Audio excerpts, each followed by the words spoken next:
All right. Hello. Welcome back. This is Colin Keeley here. And Brent Sanders. And we are the co-founders of Avocado, an audio publishing platform.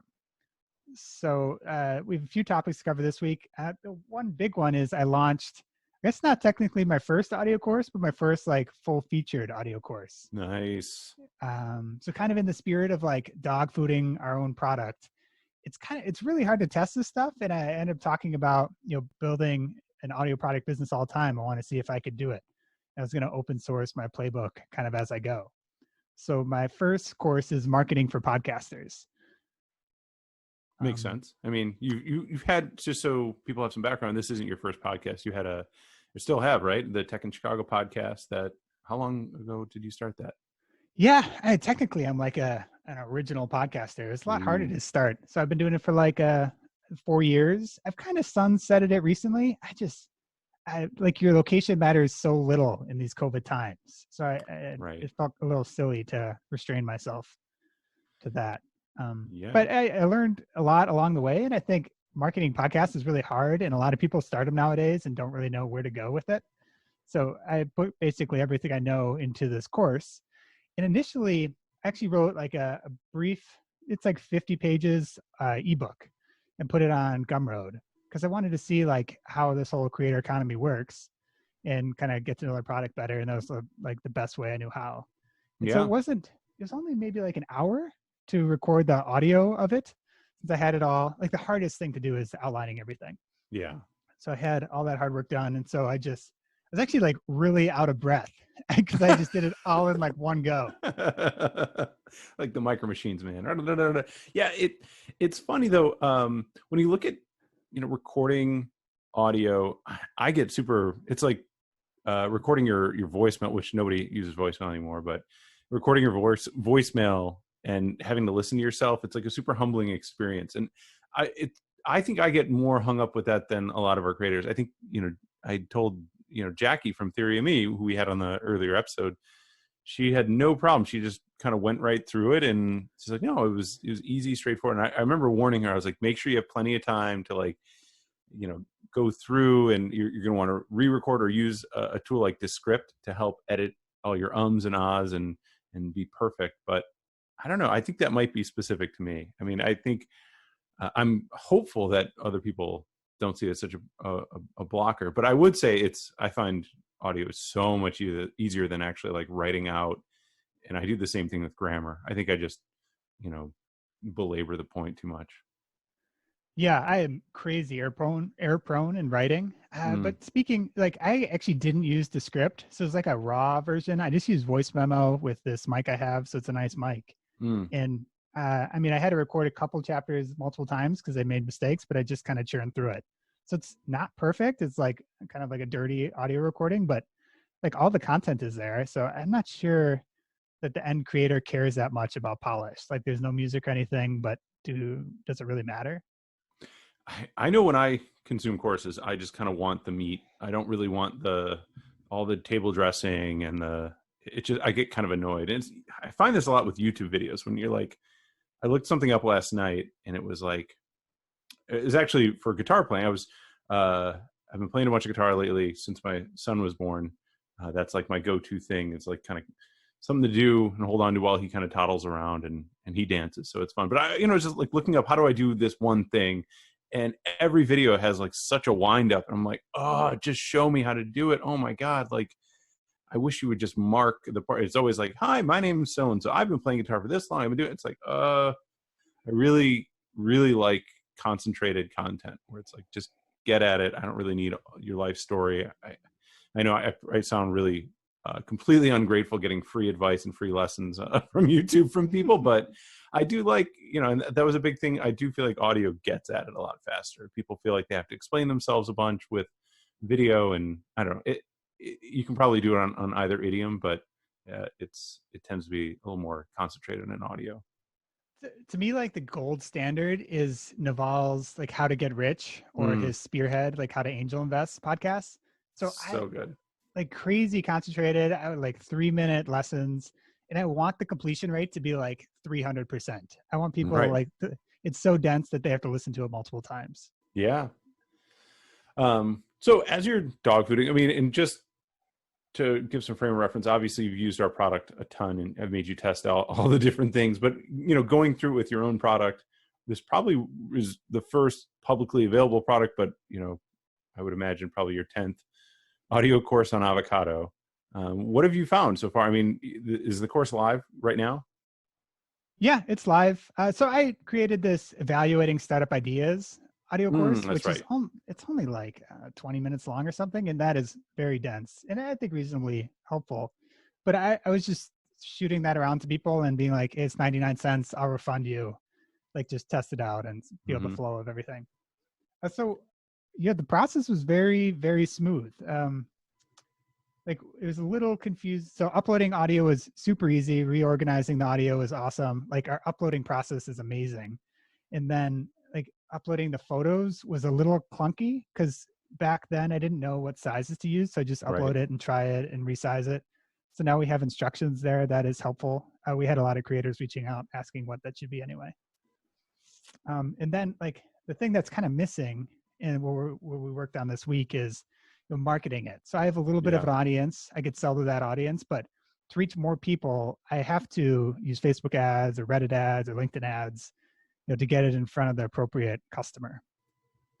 Yeah. So we added, we deployed it yesterday, right? So basically the Reddit pixel, and then we'll get Facebook and LinkedIn and it's something where it's pretty straightforward. You kind of just add your ID, your sort of Reddit ID, and then we track the various events, and I'm pretty sure they're all going to work the same way. I mean, I've worked with Facebook and LinkedIn before. Actually, LinkedIn's is the most simple. It's literally an image, but I mean that's kind of how they all work. When the name pixel kind of comes from, it's an image request that it's a 1x1 pixel image that they grab, but then they throw a bunch of parameters on it to pass. What was the event? What's your account? What's your ID? So I think this will be really good for the reality of sure, we have a website. I think a lot of our creators come to us initially thinking, okay, you have the website and I want to be listed on the site. And it's really important that I'm listed on the site. It's like, we do have traffic on the site, but it's like, I don't think that's the best way to get sales. Like our customers most of our traffic coming to us are creators that are looking for a platform. It's like going to a Shopify website, looking for a pair of shoes. It's like, not really the right use case or context. Yeah, it's a little new. I mean, I think all these creators have to realize that you have to take control of your business. You can't just be dependent on, Audible to throw you a few customers every now and again. Like you want to build up that marketing muscle, and that's where the real money is. Yeah. Yeah, that's killer. So how's it been going thus far? I mean, have you started your spend? No. So I got a great overview of the different marketing platforms. So I've used Facebook and Google Ads a lot in the past. I haven't used LinkedIn and Reddit as much.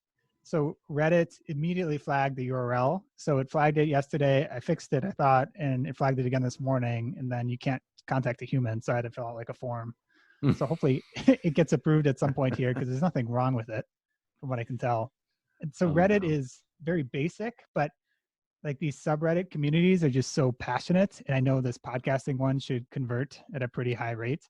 So I'm able to target that specifically. So I'm pretty excited about the targeting. And then, setting up LinkedIn ads is kind of probably the worst of the bunch. I used to use Microsoft ads. Those were pretty bad too, way back when, but LinkedIn was, really not very good. Yeah. It seemed to be earlier stage. I mean, obviously it's been around for a long time, but it does seem to be something where it's just the basics. On that same note, I've been targeted and I've been looking for a virtual assistant, a VA, essentially. I mean, there's so much that I'm doing day to day, and my time recently has been a little bit of a challenge to get all of these kind of different pieces. And so I was telling you about it, but I wanted to talk about it on the podcast last week on Friday last week, I ended up taking a course on hiring a virtual assistant, because I've done Upwork. I've hired developers here and there, and it's always been a nightmare. It's always been completely mismatched expectations. So I found this this ad. I kept getting targeted. I think once I ended up on a site, and I think you shared the site, Online Jobs .ph, right? It was essentially VAs in the Philippines to help, with a variety of things. And so the creator of that site has a course that's like, and I think he has like multiple courses, but I took the one basic one. It's $50. The thing that sold me on it was the money back guarantee, which, just a quick aside about money back guarantees, I'll always go in for those. Actually, my wife went to a Tony Robbins course down in, where was it, Palm Beach, and she's like, you should come, you should take it, it would be, and it is so not my thing, and it is so her thing. And I saw it had a guarantee. I think it was $5,000. It was really, really expensive. I got within like an hour into the thing, everyone's jumping up and down. It's so not my scene, and I ended up getting my money back on that. So I will go in for anything, and I will definitely ask for my money back if I don't get into it. But so I got into this course, and it was really good. It was basically setting your expectations. I've hired people full time, in an office setting of, manage teams. I'm not the greatest delegator, but I have never been successful with somebody completely remote or like a virtual assistant. So this guy does actually a really good job. The thing that we want to do is get this on avocado, because it's really, I was just staring at YouTube sitting on a couch, and it was just so frustrating that I couldn't get out of the house. I mean, it's definitely good information and definitely worth checking out if you're thinking about a VA, but this should be a course on avocado, and I'm definitely going to reach out to him and see if he'll try it out. But biggest learning, and I will update, we'll talk about this next week, because I'm looking to make offers this week. But the biggest learning has just been some of the culture education around the Philippines, but also just setting your expectations. This is not somebody that is a magician and is going to be able to do anything without training. And I think if I had to distill the one piece of knowledge I got out of the course, obviously I'm endorsing the course, it's good, go pay this guy to take it, but you're going to need to train people. So you can't hire them to do things you don't know how to do. So I am not a good marketer, but one of the things I want them to work on are marketing tasks. And so I've got to ask somebody like Colin to hey, help me come up with training material and spend time with them. And you really are going to invest in these people, and you're not going to get the payoff right away. And I think that's the thing I always would do with these marketing engagements, or whatever. I hired someone on Upwork to do, and it's like expecting them to be the expert, which is kind of what you'd expect a new hire in your office to be like. So that was my big learning on jumping into audio courses, into getting targeted with ads and transacting. But definitely want to get this guy to put his course on avocado. It's good audio content. It's so I consumed the course as well. I thought it was fascinating, and we could dive into some of the interesting learnings, but it is just him talking at you on a computer screen. And it was so insane. It was 65 degrees out in Chicago. And I'm just staring at my computer in my room, taking notes on it. I should be walking around outside listening to it. So it was frustrating. It was yes, we are building the perfect thing. It will be good for the world. Yeah, it was definitely good content. I mean, the other thing around it is I am always super skeptical when I'm targeted with ads. I think that's what made me think of this in the beginning. It's if I see an ad about pretty much any audio course or any course in general, I'm always a little oh, is this a Ty Lopez moment? Is he, is this a total scam? Which, by the way, Colin educating, we might have talked about this before. Ty Lopez is apparently not so scammy after all. We heard him on another podcast, and kind of, well, I guess it remains to be seen, but I think there's been a lot of good out of his course. I don't remember what his course even did. It was something that felt very how to get rich, but he was basically a marketing master, because he just triggered people with, pointing to his cars and in his garage. But this course was actually, it was really good. And it didn't feel at all scammy, or it just felt like, hey, you just need to set your expectations correctly and expect to invest a lot of time into this person. And, you will get returns, but you can't just, hop in and be like, all right, great, do my LinkedIn marketing for me. They're going to be like, what? Huh? Okay, yeah. I'll try. So some of the interesting takeaways, I did it all in Rome, of course. So I've hired a number of people in the Philippines, and it's always been mostly part-time work of like, go grab all these emails for me. I don't want to do it. And this is, kind of boring work. But so why the Philippines of all places, like across the world? I think it's a 14-hour time difference. And so why they're honest, they're loyal, they're hardworking, they speak English, they love Americans. And it's like, it's a prestigious thing to work for foreigners. Mm. And full-time jobs are hard to find in the Philippines. They have fast internet, which I didn't really touch on. Culturally, they really want to please people. And one of the weirdest things that I didn't know is like, so these people speak English, they have fast internet. Like, why are they willing to work for so little money? And they're not entrepreneurial. Like, they really don't want to steal your idea or business. They just want a long-term stable job.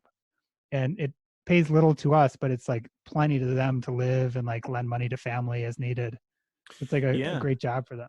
I mean, it definitely strikes me as like, why not just like, let's hire I'll go ahead and hire somebody here in the US. We're in the same time zone. And I still am thinking about it, right? I'm still thinking, I just don't know that I have enough work. I think that's one thing that I've learned from, having employees, and, we've got a payroll apparatus set up. I could add someone to payroll, but it's just also like, it's a lot more. I think this gives me a chance to refine some processes and training, and we'll see. So we'll keep this updated next week and as the weeks go on, and see how the VA journey goes. But I'm hoping, my real goal is, we've just had a little bit of a snafu with childcare, and like I need to step up there a little bit, and I have to be very careful with my time. So I'm just trying to like delegate a handful of things, and hopefully that momentum will grow. But I think I'm kind of in a step in the wrong direction, because I already want to see results quickly. But it was an interesting course. I wished it was audio, obviously, but hopefully we'll reach out to him and see if he'll be interested in converting. Because that, one thing that you mentioned about the audio uploader, it converts video, beautifully. So you can just dump your videos up there. It should be a pretty easy transition for any audio or video creator. He did have a couple. I think there was a part where he took us through his product, where it's like, here's where you click and here's where you see on people's profile. But it really wasn't the most value. It wasn't really that valuable. I mean, I can figure out how to use his website. It was really valuable to me to understand, like, hey, this is what you need to do. This is how you need to set your expectations. Yeah. Like, the biggest important takeaway to me on his whole thing was like, it's worth investing in this person. Like, teach them things that you know how to do well, and you could free up your time, and it's a commitment on your part. So you're hiring them full time. And so you have to give them work to do, and you have to spend time working on your business, not in your business.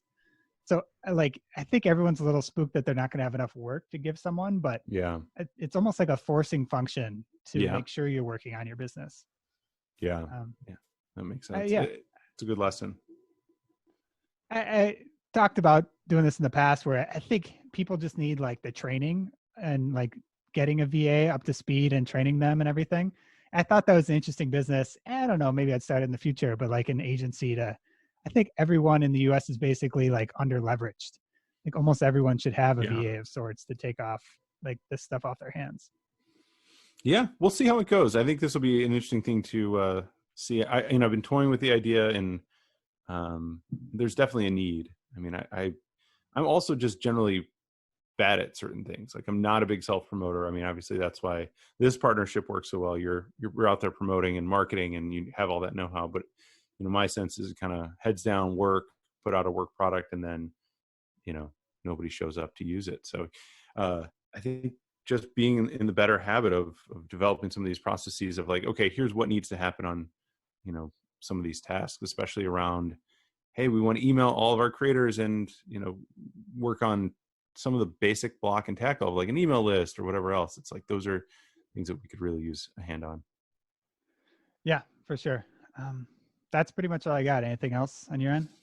No. I mean, the product seems to be going well. I mean, obviously we're working on some of these more monetization pieces. We're getting some more really interesting new courses up there. I mean, some of them aren't live just yet, but I am seeing results of some interesting new audiobooks out there. So excited to see that outreach paying off. And I think we should continue to dive into it. I don't know, going into the audiobook, going back to the audiobook topic, it's like, I really would love to have some conversations with some of the creators. So I was going to maybe do some of that outreach, and we'll talk about it, what we hear back in the next podcast.